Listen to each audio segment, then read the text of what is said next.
बसंतपुर नामक एक छोटे से गांव में लता और घनश्याम नामक पति पत्नी अपने दो बच्चे पिंकी और चीकू के साथ एक छोटे से घर में रहते थे। घनश्याम सेठ धनीराम के यहाँ खेतों में मजदूरी का काम करता था और लता गांव के एक बंगले में खाना और साफ सफाई का काम करती थीं। दोनों पति पत्नी खूब मेहनत और मशक्कत करके अपने और अपने बच्चों का पेट भरते थे। यूं तो हमेशा ही गर्मी के समय 40 डिग्री तक तापमान चला जाता था, लेकिन इस साल तापमान बहुत ज्यादा बढ़ गया था, जिस वजह से बसंतपुर गांव के लोग बहुत ज्यादा परेशान थे। दिन हो या रात हो, लोग गर्मी से बेहाल थे। इस साल तो बहुत ज्यादा गर्मी पड़ी है। इतनी कड़ी धूप में काम करना बहुत मुश्किल हो गया है। घर से निकलते ही पसीना बारिश की तरह टपकने लगता है। इतनी भारी गर्मी में तो काम पर भी जाने का मन नहीं करता। न जाने इस साल की गर्मी कैसे कटेगी। चलो अच्छा, मैं काम पर जाता हूँ, वरना सेठ गुस्सा करेंगे। घनश्याम मजदूरी पर चला जाता है। पिंकी और चिंकी एक सरकारी स्कूल में पढ़ते थे। लता पिंकी और चिंकी को स्कूल छोड़कर काम पर चली जाती है। उस बंगले में मालकिन हेमलता और मालिक रामचंद्र अपने दो बच्चे टीना और शिवम के साथ रहते थे। अरे लता, आ गई तू। अब चल जल्दी से सारे काम निपटा लो। पता है ना, शिवम की बर्थडे पार्टी है, तो सारे काम 4 बजे से पहले ही हो जाने चाहिए। और हाँ, इसके बाद तुम घर सजाने में भी मेरी मदद करोगी, ठीक है? ठीक है मालकिन, मैं पहले जाकर घर के सारे काम निपटा लेती हूँ। इसके बाद घर को सजाने में मैं आपकी मदद करूँगी। ऐसे लता घर के सारे काम करने के बाद हेमलता की घर को सजाने में मदद करती है।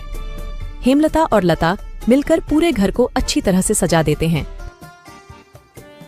अच्छा मालकिन, मैंने घर के सारे काम निपटा दिए हैं और पार्टी की सारी तैयारी भी हो गई है, तो अब मैं घर जाती हूँ। हाँ ठीक है, लेकिन पता है ना तुम्हें, आज शिवम की बर्थडे पार्टी है, तो तुम शाम को 7 बजे अपने बच्चों के साथ पार्टी में आ जाना। और हाँ, मुझे तुम्हारी थोड़ी मदद की भी जरूरत होगी। ठीक है मालकिन, मैं शाम के समय बच्चों के साथ यहाँ आ जाऊंगी। ऐसा कहकर लता घर चली जाती है और दोनों बच्चों को तैयार करके शाम को 7 बजे पार्टी में आ जाती है। पार्टी बहुत ही शानदार होती है। लता के बच्चे इतना बड़ा घर देखकर कहते हैं, अरे यार चिंकी, यह घर कितना बड़ा है और कितना सुंदर है। बाहर कितनी गर्मी है, फिर भी इनके घर के अंदर कितना ठंड लग रहा है। पिंकी और चिंकी की बातें शिवम सुन लेता है और वह उनसे कहता है, अरे ये घर ठंडा इसलिए लग रहा है क्योंकि हमारे घर में हर कमरे में एसी लगा हुआ है। ओह, मतलब कि एसी लगाने से घर बहुत ठंडा हो जाता है। दीदी, हम भी अपने पिताजी को अपने घर में एसी लगाने के लिए बोलते हैं ना, हमारे घर में भी बहुत ठंडा लगेगा। चलो बच्चों, इधर आओ, केक काटने का टाइम हो गया है। जब केक काटने लगता है तो पिंकी और चिंकी एसी की ठंडी ठंडी हवा खाते खाते शिवम के कमरे की तरफ चले जाते हैं और शिवम के कमरे के बाहर खड़े होकर एसी की ठंडी ठंडी हवा का मजा लेने लगते हैं। एसी की ठंडी ठंडी हवा खाते खाते वह दोनों कमरे के अंदर चले जाते हैं।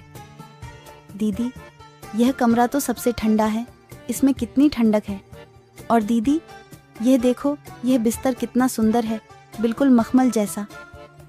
दोनों बेड पर बैठ जाते हैं और ठंडी ठंडी हवा का आनंद लेने लगते हैं।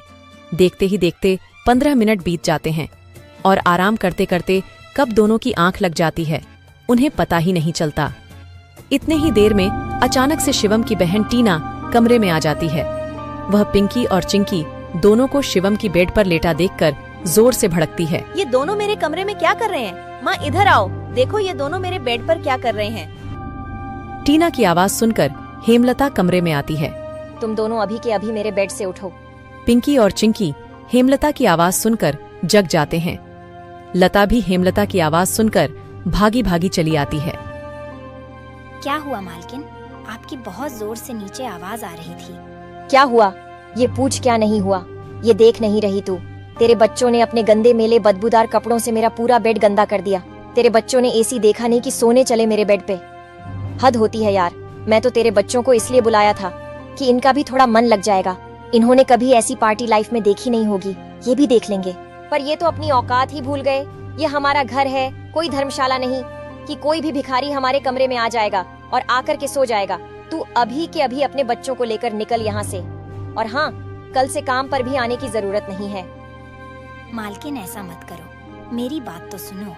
बच्चे नादान हैं। मैं वादा करती हूँ आगे से ऐसा दोबारा नहीं होगा। यह मेरी आखिरी भूल समझकर माफ कर दीजिए मालकिन। मुझे काम से मत निकालिए मालकिन। इस काम के सहारे तो मेरा घर चल रहा है।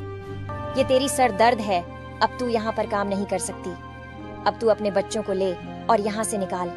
हेमलता लता और उसके बच्चों को घर से बाहर निकाल देती है और आगे से काम पर आने को भी मना कर देती है। अब लता के पास कोई काम नहीं था। घर का सारा भार अब घनश्याम के कंधों पर आ गया था।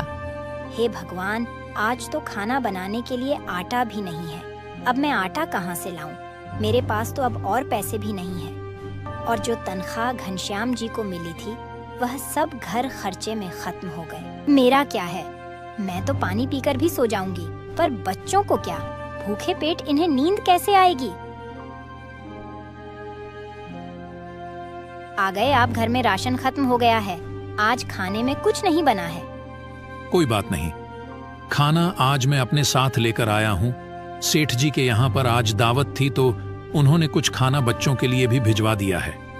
ऐसे उस रात तो वह सभी खाना खाकर सो जाते हैं। अगली सुबह लता फिर से अपनी मालकिन हेमलता के घर जाती है और उससे थोड़े पैसे उधार मांगती है। मालकिन, मेरे घर में खाने के लिए एक अनाज का दाना भी नहीं है। कृपया आप मुझे थोड़े से पैसे उधार दे दीजिए। तुझे देने के लिए मेरे पास कोई पैसे वैसे नहीं है। मैंने तुझे पहले ही काम से निकाल दिया था, फिर तेरी यहाँ आने की हिम्मत कैसे हुई? जा निकल यहाँ से और आइंदा यहाँ पर अपनी शक्ल मत दिखाइयो। हेमलता की कड़वी बातें सुनकर लता घर वापस जाने लगती है। तभी उसे रास्ते में एक पोस्टर दिखाई देता है। उस पोस्टर को देखकर लता वहीं रुक जाती है। पकोड़े बनाने वाले की जरूरत है। अधिक जानकारी के लिए इस दिए गए नंबर पर कॉल करें। पकोड़े बनाने तो मुझे आता है। अगर यहाँ मेरी नौकरी लग जाए तो घर का खर्च चलाने के लिए कुछ पैसे आ जाएंगे। ऐसा सोचकर लता उस पते पर पहुँच जाती है।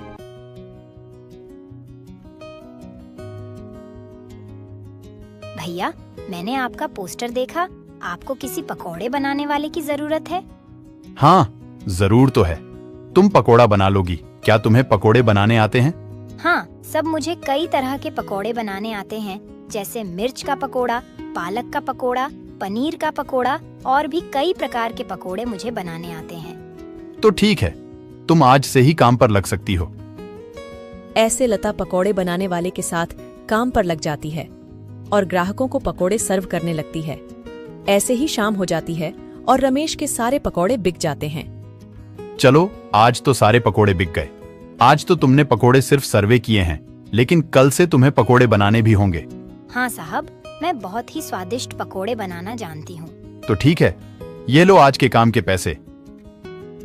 300 रुपए लेकर लता सबसे पहले राशन की दुकान पर जाती है और वहां से राशन का सामान खरीदकर घर आ जाती है। घर पहुंचकर लता सबसे पहले बच्चों के लिए खाना बनाती है और उनको परोसती है। चिंकी, पिंकी, आ जाओ, खाना खा लो। इतने में घनश्याम भी वहां आ जाता है और लता घनश्याम को अपने नए काम के बारे में बताती है। इस तरह सारे मिलकर खुशी खुशी खाना खाते हैं। अगली सुबह लता बच्चों को स्कूल छोड़कर वापस काम पर चली जाती है। दुकान पर पहुंचकर लता पकोड़े बनाती है। लता के बने हुए पकोड़े ग्राहकों को बहुत पसंद आते हैं। लता के बने हुए पकोड़े खाकर ग्राहक पकोड़े की बहुत तारीफ करते हैं। उनको आज के बनाए हुए पकोड़े कल से भी ज्यादा अच्छे लगे।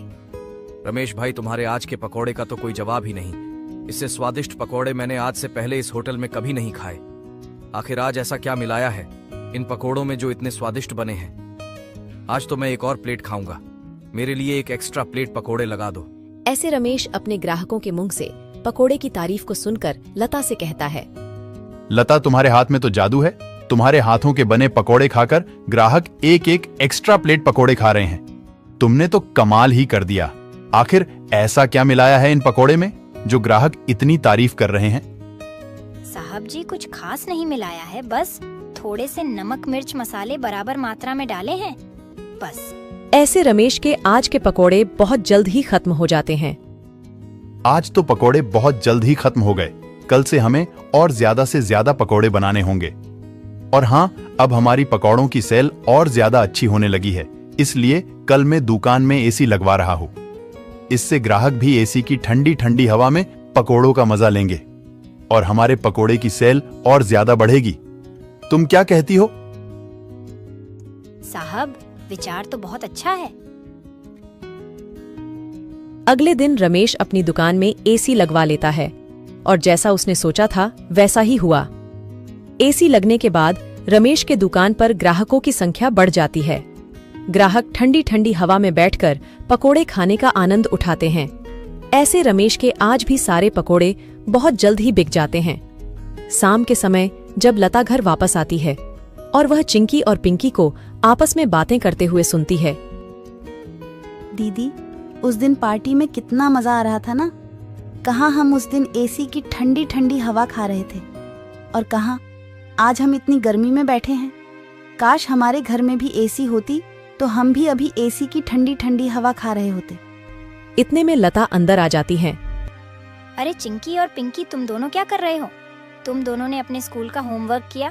चलो जल्दी से अपना अपना होमवर्क कर लो। मैं खाना बनाने जा रही हूँ। इसके बाद खाना खाकर जल्दी सो जाना। कल तुम्हें सुबह उठकर स्कूल भी तो जाना है ना?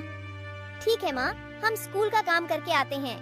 ऐसे दिन बीतते जाते हैं और लता के हालात पहले से ठीक होते जाते हैं। ऐसे ही एक दिन सुबह लता काम पर जा रही होती है, तभी उसे भंगार की एक दुकान दिखती है। उसे दुकान पर कई सारे सामान थे, जैसे कूलर, पंखा, फ्रिज, एसी इत्यादि। लता का ध्यान उस दुकान में रखे पुराने एसी की तरफ जाता है। वह उसे बहुत पसंद आता है। वह उस दुकानदार से बोलती है, भैया, ये एसी का क्या दाम है? मात्र 10,000 रुपए की है। 10,000? ये तो बहुत ज्यादा है। ज्यादा नहीं, ये तो बहुत कम है। ये सेकंड हैंड एसी है।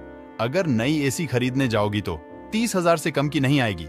अच्छा ठीक है, पर ये सही से तो चलती है ना? हाँ, बिल्कुल सही से चलती है। अगर 6 महीने से पहले ये एसी बंद हो जाती है तो इसकी सारी रिपेयरिंग की सर्विस बिल्कुल फ्री होगी। ठीक है, लेकिन इसका सही सही दाम लगाओ। मैं इसके 8,000 दूंगी। अगर तुम्हें देनी है तो मुझे ये ऐसी 8,000 में दे दो। ठीक है, बताओ कहाँ लगानी है। लता उस आदमी को अपने घर लेकर आती है। वह आदमी लता के घर पहुंचकर एसी को लगा देता है। एसी चालू करते ही ठंडी ठंडी हवा घर में फैलने लगती है। बच्चे भी इस ठंडी ठंडी हवा का मजा उठाते हैं। वह दीदी, क्या मजा आ रहा है। ऐसी की ठंडी ठंडी हवा, ऐसा लग रहा है जैसे बर्फ की चादर ओढ़ ली है हमने। इतनी कड़ी गर्मी में ये ठंडी ठंडी हवा बर्फ की चादर जैसी लग रही है।